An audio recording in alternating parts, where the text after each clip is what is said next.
Ladies and gentlemen, this Breonna Taylor case have all kinds of ugly twists and turns in it. These cops in Louisville are dirty MFers. They really are. They are rotten. And so is that prosecutor there too.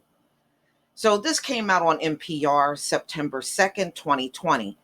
Prosecutor's plea deal required drug suspect to name Breonna Taylor as a co-defendant. So in other words, they would let him off with a much easier sentence if he implicate Breonna in this whole drug deal. You know, the drugs that were supposed to be at her apartment, if he names her as also one of the culprits involved, he would get a lighter sentence. And we know she wasn't involved in it at all. So a man charged with running a drug syndicate was offered a plea deals in July if he would name Breonna Taylor, the 26-year-old Black woman who had been killed by police in Louisville, Kentucky, at her apartment, as a member of his alleged criminal gang, according to the man's attorney. They wanted him to say Breonna Taylor was part of their crime ring. Wow. Taylor was shot dead on March 13th by a white Louisville Metro police officers who had broken into her home at night using a no-knock warrant. Her death has led to a nationwide protest against police brutality. The purpose of the raid on Taylor's home was to find evidence linking her to an ex-boyfriend, Jamarius Glover, a convicted felon with a history of drug trafficking.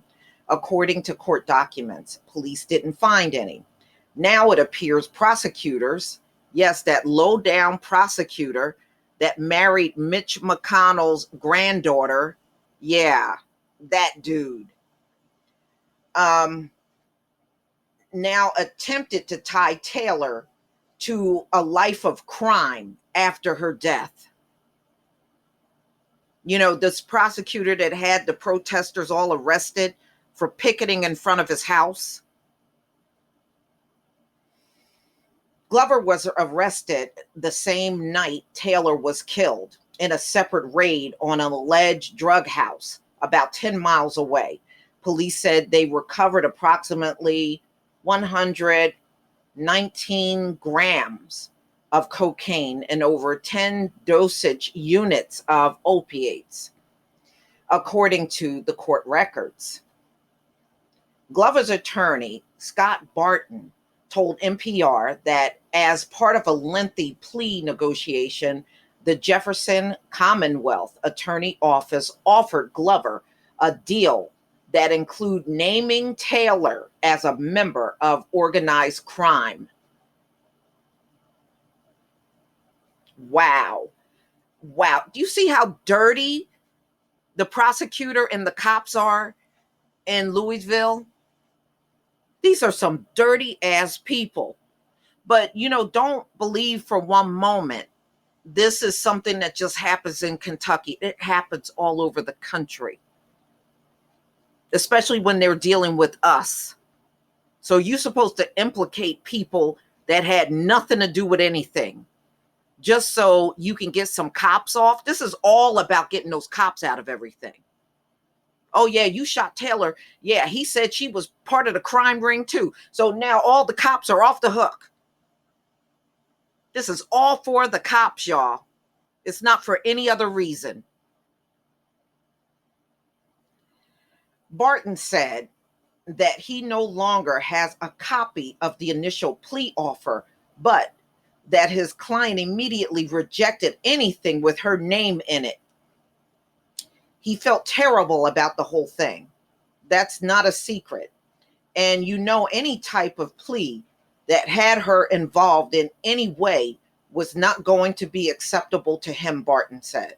Based on charges brought after the search, Glover would face up to a decade in prison.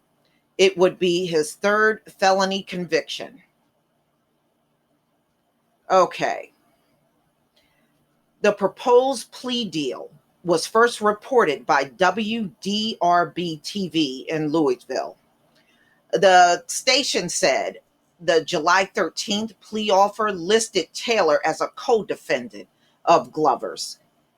Even though she had been dead for 4 months, the deal required Glover to acknowledge that he, Taylor, and others engaged in organized crime by trafficking large amounts of drugs into the Louisville community.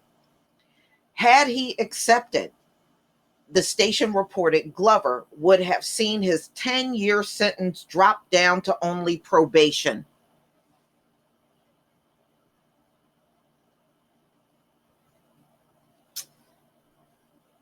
Now you see what that dirty ass. I can't go there. Let me just finish this. Barton said he and his client received 4 or 5 plea offers in all, and it was the same outcome in every case, he said. It wasn't like there was an initiative to name Taylor, Barton explained, but like if Glover put her name on there, then they'll give you a better deal. It was the same deal regardless. Wow. Still more than 20 years experience, Barton said that he has never seen a person named as a co-defendant after they died. But this is what they were trying to do. And woo, these people ain't no good.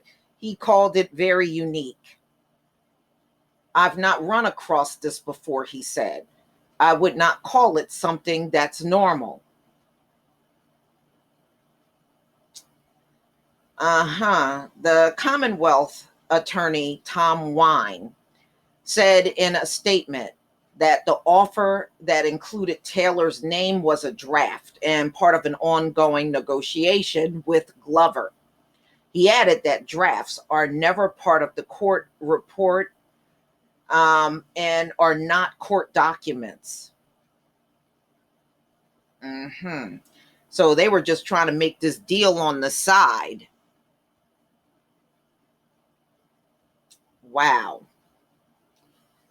This was just the first shot, Cook said, adding that the final plea sheet given to Glover and his lawyer does not include Taylor as a co-defendant. We were aware of the information in the warrant as well as the jail phone calls where Mr. Glover implicated Ms. Taylor in his criminal activity, Wine said. When I was advised of the discussion out of respect for Ms. Taylor, I directed that Miss Breonna Taylor name be removed. Well, why would it be there? She didn't have nothing to do with that. With the drug, you didn't find drugs in her apartment. There were no drugs there.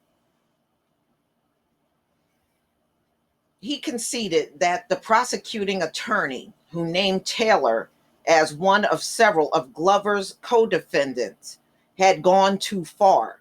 It was a mistake, he admitted.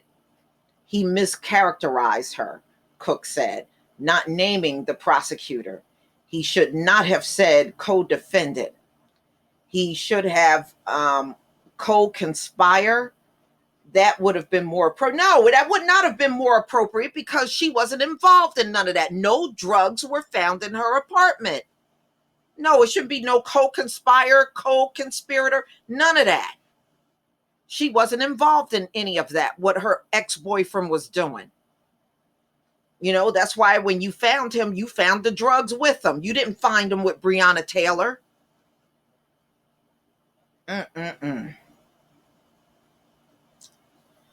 Wow, Taylor had no criminal record. Taylor is not a co-defendant in the criminal case. She's dead. This is what her family attorney wrote. A way to try and attack a woman when she's not even here to defend herself.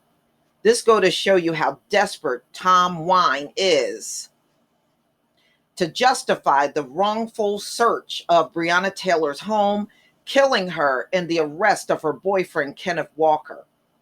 Walker was with Taylor the night the officers entered the apartment in search of drugs and money with their guns drawn, terrified by loud crashing and chaos that followed.